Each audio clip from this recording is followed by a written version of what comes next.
ပရမတ္တသစ္စာတွေကိုဆက်အောင်ရှုနိုင်တဲ့ယောဂီပုဂ္ဂိုလ်ကဣဇဒမတည်ရှိတဲ့ဓာတ်လေးပါးကိုသိသိပြီးသမာဓိကိုဆက်လက်ထူထောင်ခဲ့ရင်ယုတ်ကလအမှုန်တွေတွေ့မယ်မိဒ္ဒများသူတို့ပုဂ္ဂိုလ်တ attva တို့ရဲ့တန်တမာတည်ရှိနေတဲ့ဓာတ်လေးပါးကိုလည်းမိဒ္ဒချင်းတူညီလို့ပေါင်းစုံခြုံငုံသိသိပြီးတဲ့အခါသမာဓိကိုဆက်လက်ထူထောင်နိုင်ခဲ့ရင်ယုတ်ကလအမှုန်တွေတွေ့အဲဒီယုတ်ကလအမှုန်တွေဒီဘယ်လိုသဘောရှိတယ်ဒုက္ခန္တမကောင်းတဲ့အနတ်တွေရှိတယ်ဘယ်နဲ့တော့ဒီကကြီးဒီမကြီးမှားလားမှန်ပါတယ်လက်ကျင်သာရေချိုးမပေးဘူးရေသာမသုံးတတ်ဘူးဆိုလို့ရှိရင်တော့အနတ်ခံနိုင်မှာမလားမခံနိုင်ဘူးဒါ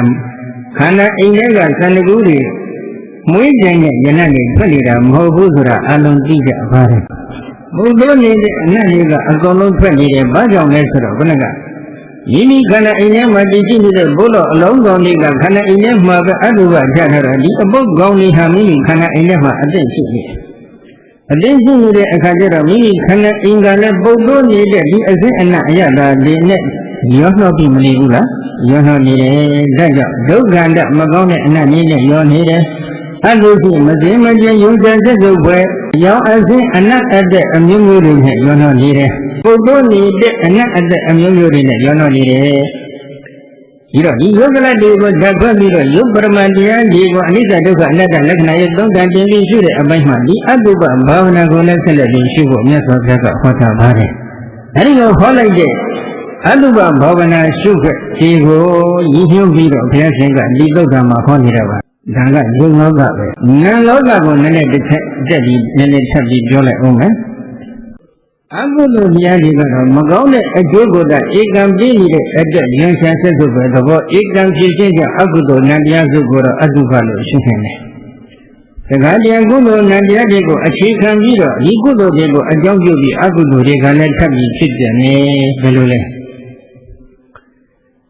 ပုဂ္ဂိုလ်တွေတချို့ဘုန်းကြီးမင်းကြည့်တယ်သူတို့ဒီဘဝမှာနိဗ္ဗာန်ယူကျင်သလားလို့ဆိုတော့မယူကျင်သေးဘူးတဲ့မလုံးထင်တဲ့နောက်ထပ်တစ်သေးလေးမျိုးတွေဖြစ်ခြင်းလေးတွေလူကြီးတွေနတ်ကြီးတွေခံစားခြင်းလေးတွေဆိုတော့နောက်ထပ်ဘဝတစ်ခုကိုတွေ့တယ်မမောနေတဲ့နောက်ထပ်ချမ်းသာဒုက္ခတွေကိုတွေ့တယ်မမောနေတဲ့စိတ်ဓာတ်တွေမပေါ်ဘူးလားပေါ်တယ်ဒီလိုတဏှာဝတ္တကိုကျင့်ပါပြီဒီတဏှာကြောင့်နောက်ထပ်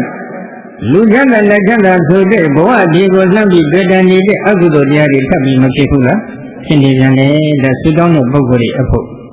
ကုသိုလ်ကိုအကြောင်းပြုပြီးအကုသိုလ်တွေကိုထပ်ပြီးဖြစ်တယ်။နောက်တစ်ခုတစ်ခုလူတဲ့ကုသိုလ်ဒါနတစ်ခုကျင်းပပြီးဒါနဘွဲကိုအကြောင်းခံပြီးတော့ဝင်ကြွားမှုတို့ဒေါသဖြစ်မှုတို့လောဘဖြစ်မှုတို့မောဟဖြစ်မှုတို့စသည်ဖြင့်လို့လေစိတ်ဓာတ်တွေတစ်ခုတွေလည်းထပ်ပြီးဖြစ်ကြတယ်။ကောင်းမှုကုသိုလ်ကိုအကြောင်းခံပြီးတော့အကုသိုလ်တွေကထပ်ခါဖြစ်ခဲ့မယ်ဆိုရင်ဒီလိုကောင်းမှုကုသိုလ်မျိုးကိုလည်းအတုပအဖြစ်နဲ့ရှုပွားဖို့ရအထက်ကရာမြတ်ကညွှန်ကြားပေးထားပါတယ်။ဒီတော့ယုတ်တွေကိုလည်းအတုပလို့ရှုနိုင်တယ်နာမ်တွေကိုလည်းအတုပလို့ရှုနိုင်တယ်ဒီယုတ်နာမ်တွေကိုအနိစ္စဒုက္ခအနတ္တလို့လည်းရှုရမယ်အနိစ္စဒုက္ခအနတ္တရှုတဲ့အပြင်အတုပလို့လည်းဆက်ပြီးရှုရမယ်အဲ့ဒီလိုရှုခဲ့ရင်ဒီရှုွက်တည်းဘယ်လိုဖြစ်လဲအတုပဘာဝနာကိုဒီလိုစနစ်တကျတာဘောဓမှာတဲ့အဲ့ဒီလိုဘောမယ်ဆိုလို့ရှိရင်တော့နောက်ဆုံးမှမတရားအမျက်နိဗ္ဗာန်ကိုကျင့်ပြီးဧကံရောက်နိုင်ပါတယ်ဒီအတုပဘာဝနာကမတရားအမျက်နိဗ္ဗာန်တို့ရောက်သွားမှာဖြစ်ပါတယ်ဆိုပြီးဒီလိုဟောထားတယ်ဘယ်သဘောတရားကိုညီညွတ်ပြီးဘုရားရှင်ကဟောနေတယ်လို့မြည်တော့အတုပပညာကိုခုမြတ်စွာဘုရားဟောကြားပြတာဆိုဆုံးမှထားတဲ့အတိုင်းချုံကျင်တက်ကြနတ်နတ်လေးလာပါချုံကျင်ဆိုတာကသမထပိုင်းဝိပဿနာပိုင်းပြောခဲ့ပြီးတဲ့အတိုင်းအဲဒီလိုတက်ကြနတ်နတ်လေးလာထားတဲ့ယဟန်တော်ရဲ့တန်တမှာမေတုလဓမ္မတို့လုံးလို့တဲ့စိတ်ဓာတ်တည်တည်တွန့်သွားမယ်ရှုံ့သွားမယ်နောက်ဆုတ်သွားလိမ့်မယ်ပြန်ကားပြီးတော့မှမလာဘူးဥပေက္ခသဘောတော်လည်းကြီးမြင်မယ်လက်လို့ရှုမှုဥပေက္ခသဘောတော်လည်းကြီးမြင်မယ်ယုံကြည်ဆက်စုပ်မှုပฏิကူလသဘောတော်လည်းကြီးမြင်ပါလိမ့်မယ်ဆက်တောင်လေးတစ်ခုမီးတဲ့ပြစ်တဲ့ကြီးအကျော်အထုံးလေးတစ်ခုလောက်ကိုမီးတဲ့ပြစ်တဲ့ကြီးပါရှုံ့သွားမယ်တွန့်သွားမယ်ဘယ်တော့မှပြန်ကားပြီးတော့မလာဘူးတကယ်လက်တွေပွားကြည့်ပါတဲ့ပွားကြည့်လိုက်မယ်ဆိုလို့ရှိရင်တစ်တောင်လေးတစ်ခုအကျော်တောင်လေးတစ်ခုကိုမီးတဲ့ပြစ်ထည့်လိုက်ရင်ရှုံ့သွားပြီးတော့ပြန်ကားမှုမဖြစ်သလိုပဲ